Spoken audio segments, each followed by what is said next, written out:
Hello, magandang hapon sa inyong lahat. So meron tayong pag-uusapan Ito ay tungkol na naman kay Philippine Looper. Ano na naman ang issue meron to? Meron siyang pinost nakalagay dito. A-attend sana ako sa concert ni Elias. Kaso sobrang hilo ko sa gutom.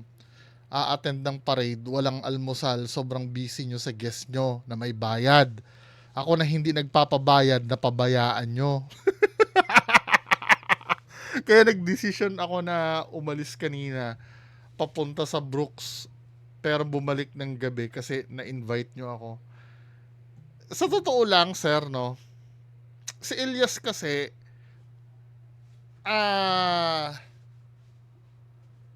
mas may sense na siya yung pagkaabalahan sa totoo lang eh. Kasi si Elias ay performer. May maibabalik si Elias sa mga tao na hindi mo kayang gawin. Di ba? Ito yung nagbabanda-banda, yung gumaganyan-ganyan, di ba? Kabisado ko na nga yung moves niya ni Elias eh. Siya yun, di ba? Yung marami talagang mas interesado kay Elias. So parang pinalalabas niya dito na pinabayaan ka. Ang gusto mo kasi, sanay ka kasi na lagi kang bini-VIP. Well, ito may pahayag yung board member. Sana ba 'yon? Ito, 'yun ang nangyari na 'yon. Opening kahapon sa founding anniversary ng Batarasa po. Maaga pa, mga alas 7. Ako personally, hindi ako nag-almusal din kasi maaga. Tapos si Gob dumating din kahapon nung morning, hindi rin siya nag-almusal si Gob, kami parehas. So pagdating doon sa venue sa Mini Coliseum, may naka-prepare naman na snacks, sandwich, what. Oh, meron naman pala. Siguro, hindi, yung mga snacks na sinasabi nyo siguro, sir, ay para kasama din siguro din yung mga tao. Ang gusto kasi ni Philippine Looper, yung siya yung pinapaglingkuran. Baka naman kasi self-service yung ang ating VIP na si Philippine Looper, ang gusto niya, siya yung pinaglilingkuran. After sa lahat ng mga bisita ng LGU. O, di ba? Tapos siyempre Para sa lahat pala yun eh. Ang gusto ko ni Philippine Looper, yung siya yung inaasikaso. nakita natin kanina, pag-uwi ko nga galing ng Batarasa, nagbiyahe pa ako pagkatapos ng concert ng Ilyas, mga madaling araw na nakadating ako dito, mag-alas 3 na ng madaling araw kasi session ngayon. Nakita natin itong post ni Mr. Loper natin, yung sabi na Philippine Loper. Tapos, siyempre, dismayado tayo na bakit ganun. Tingin ko naman hindi ganun ang ginawa ng LGU, lalo na yung nag-asikaso sa kanya yung tourism office natin.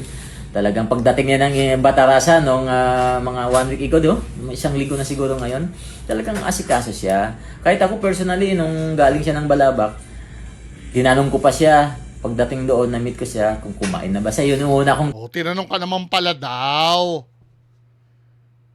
'Di ba? Tinanong ka naman pala. Kaya lang siguro, since yung level mo ay pang self-service, hindi ka naman pinagdamutan pala. Sorry kasi, sa totoo lang, hindi naman sa pagano. Ako, aminado naman ako, mas sikat ka sa akin. Ako hindi naman ako sikat. Pero mas nakikitaan kasi nila ng value si Elias kaysa sa'yo. Bagamat ikaw ay, sikat ka nga, I mean, kumbaga, tanggapin natin sarili natin na salimpusa ka lang. Kumbaga, additional attraction ka lang. Hindi naman ganun kasi yung contribution mo eh. Kumbaga, kung akong tatanong, hindi naman sa pabigat ka rin, pabigat ka kasi doon sa event. Oo, celebrity ka, Kinukonsider na kita as celebrity. Pero pabigat ka doon sa event para ikaw pa yung asikasuhin. Pero ang importante doon, hindi ka naman pala ni-neglect. Ano ka pala? Nasabihan ka naman pala eh. At yung may pagkain naman doon. Nga lang, hindi kasing special nung kay Elias. 'Di ba? tanong, kumain na. Siyempre, hindi pa. Yun, pinakain natin ng dinner. At the same time, magbigay tayo ng 2,000 doon sa para hindi na siya magbayad ng lodge niya. So sinagot Oh. May ano pala eh, sorte mo naman pala eh, may tinuluyan ka pala, nagbayad ng 2,000 eh. Oh. Siguro yung pinaka-cheap na room yung hindi, kahit na maging grateful ka pa rin. Hindi ka naman pala inano eh, hindi ka naman pala ni-neglect eh. na natin yon. Kahit na wala ka namang ano doon. Hindi, wait lang. Tatanungin ko ano, baka hindi ko na naintindihan. Ano bang significance ni Philippine Looper doon? Di ba si Elias pupunta doon para pasayahin yung mga tao kasi tumutugtog yun eh. Magpe-perform yun. Inaabot nga daw ng madaling araw. Siyempre, nagsaya yung mga tao. Eh, ikaw, anong gagawin mo ba doon? Di ba nagkataon lang na nandun ka? Correct me if I'm wrong ha, nagkataon ka lang dahil naglalakad ka doon eh. O anong mapapala ng tao sa'yo para ikaw yung ano, yung pagpokusa ng tao. Anong mapapala nila doon? Yung pagmumuka mo? Maswerte ka nga oh.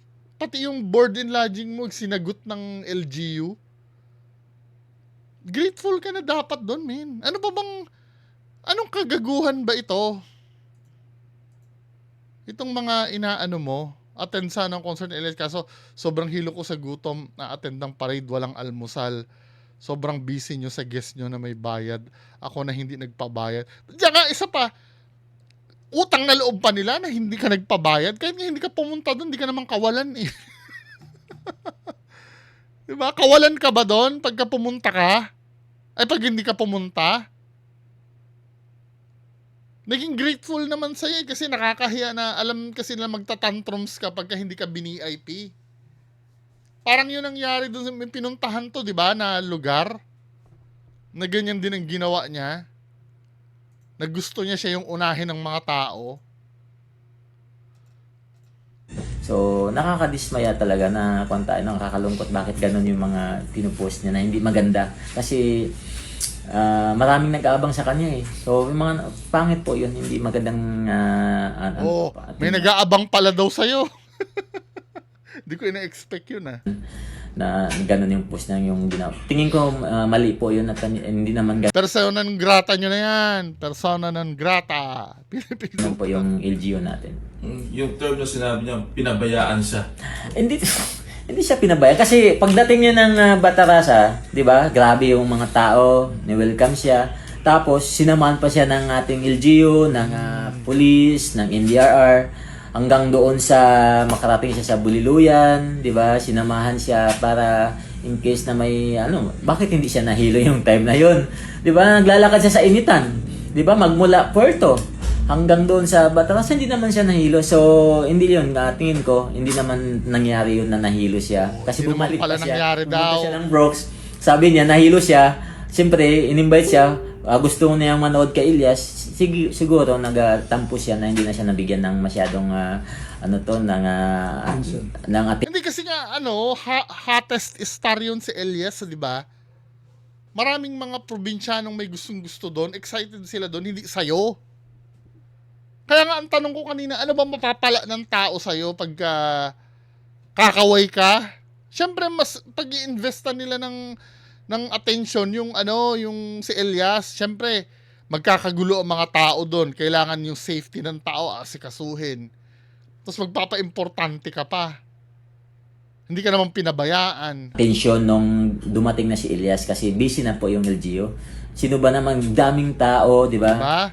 So bawat office may kanya-kanyang mga ginagawa. So dapat intindihin niya po 'yon. So dapat intindihin niya 'yon sa LGU na yung atensyon ng mga tao nandun na kay Elias. So tingin ko nagtatampo lang po siya nung pagdating ni Elias na nandun na hindi na siya masyadong napapansin. Hindi na napapansin. Nagtampo na. Parang tanga eh. Lilibel ka rin. Kung hindi ka mapansin doon, ginawa naman nila yung yung nararapat para sa'yo eh. Baka mamaya makikihati ka pa dun sa ni Elias eh.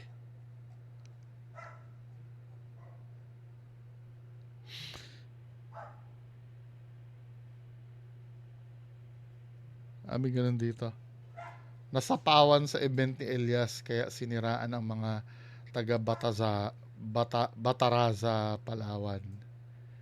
Sa hindi pag-asikaso sa kanya, kaya nag-post si Philippine Looper. Yan ang tinitingnan motibo ni board member Al Nasir. Ayun nagsalita kanina, no?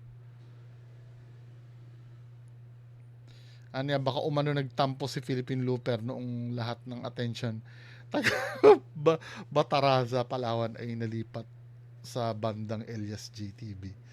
Talaga namang ano, pati nga taga Amerika nag-aabang dito eh. Sino ka ba kasi? Ano ba? So sabi dito oh, the Philippine Loop continues dahil matapos magalit ng husto at mapersona non grata. Sa Negros yung una, no? Sa mga LGU sa Negros Oriental. Makipagboxing sa Cebu, magtampo sa Palawan, ay ang sunod na target ni Looper sa kanyang Philippine Loop journey ay ang Mindoro. Props pa rin sa kanya dahil nagbibigay babala siya sa kanyang napipintong paglalakad at paghasik ng lagim. Saang Mindoro? Occidental? Oy, taga-Occidental mga kababayan ko, ano ha? Papunta na dyan si Philippine Looper. Biri mo, Negros Occidental, nagka-issue ka. Sa Cebu, ganun din. Sa Palawan. Hindi ba may mali na sa'yo? May mali na siguro sa pagkatao mo, sir eh. Dapat maging grateful ka sa ano. Buti nga ikaw, kahit pa paano, may narating ka dyan sa kasikatan mo eh. Nakikilala ka ng mga tao eh.